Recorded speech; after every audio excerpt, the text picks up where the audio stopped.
Hello, English majors. I hope your semester is going well. I want to take this opportunity to introduce myself to you. My name is Pat Herron, and I am the UMD librarian for the English department. And as part of my role as the librarian for English is that I'm available to assist you with any and all questions related to the libraries and to library research. So first, I'd like to take you to my profile page where I have a lot of information I want to share with you. So here is my page, and first thing I would recommend is that you jot down the URL. For those of you who can't read it, let me read it, or can't see it, let me read it for you. It's www.lib.umd.edu/directory/staff/Herron.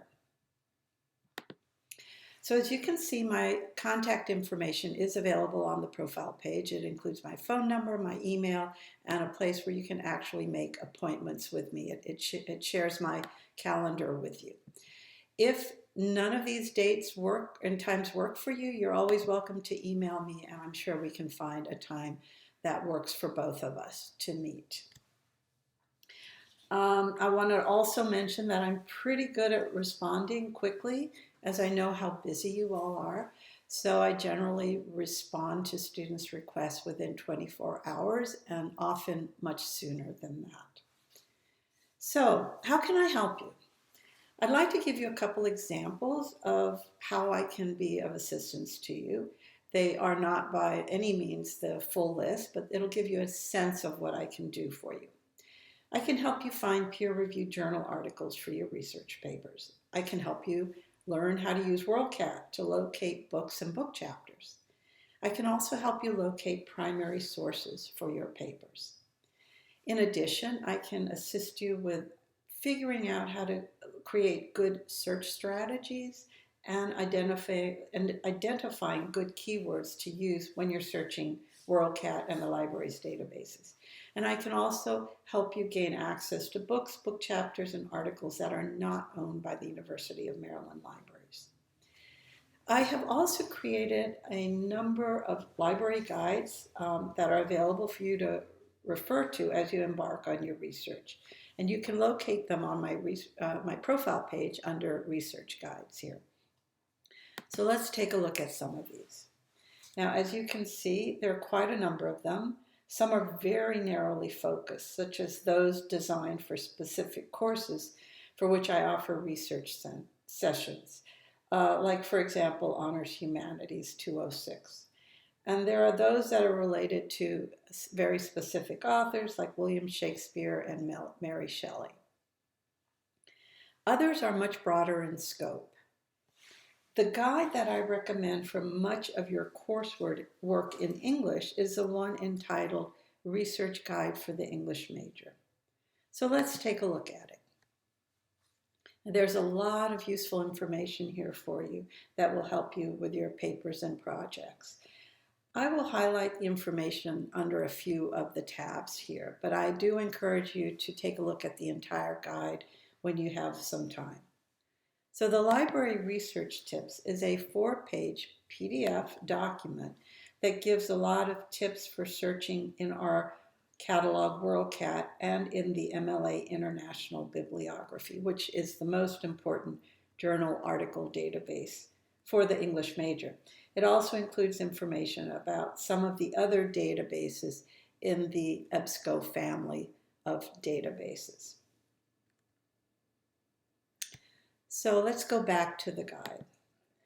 The Finding Books guide is basically a series of screenshots that walks you through basic search strategies in WorldCat, which is generally where people go to find books and book chapters.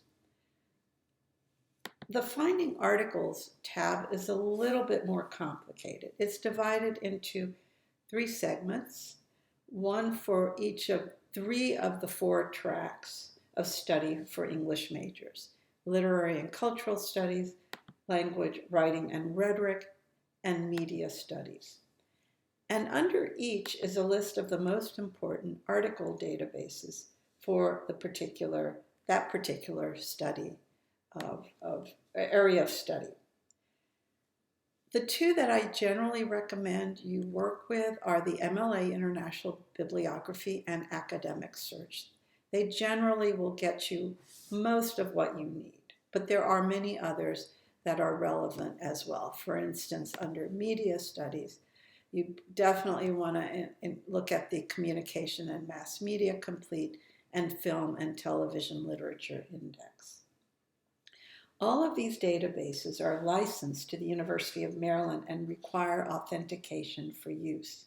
Once you click on the database, you'll be asked to enter your university ID and password in order to gain access. Also, databases like the MLA International Bibliography will help you locate books, book chapters, scholarly journal articles, and other resources about the many topics you will be researching. And in addition to helping you identify the resources, they will help you locate the full text of much of these materials.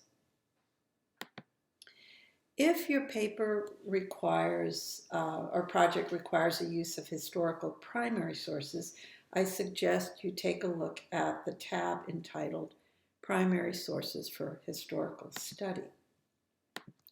Here you will find a wealth of databases that include the full text of books, pamphlets, newspapers, and periodicals for the early modern period all the way through the 20th century.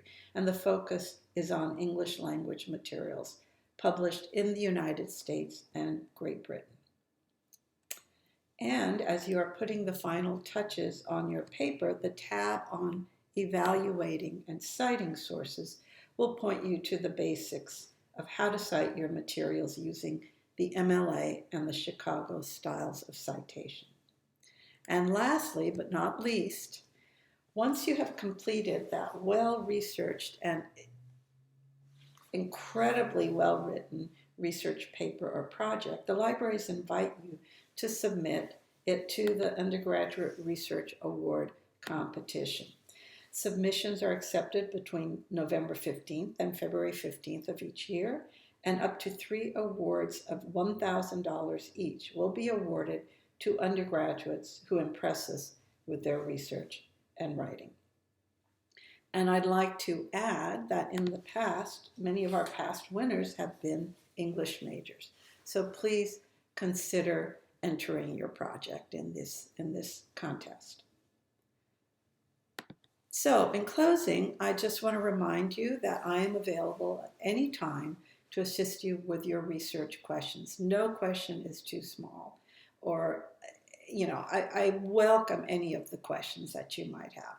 And I want to mention that one of my favorite things to do is to work with undergraduate students on their projects. So I will say goodbye for now, and I look forward to hearing back from each and every one of you. Have a wonderful semester. Bye-bye.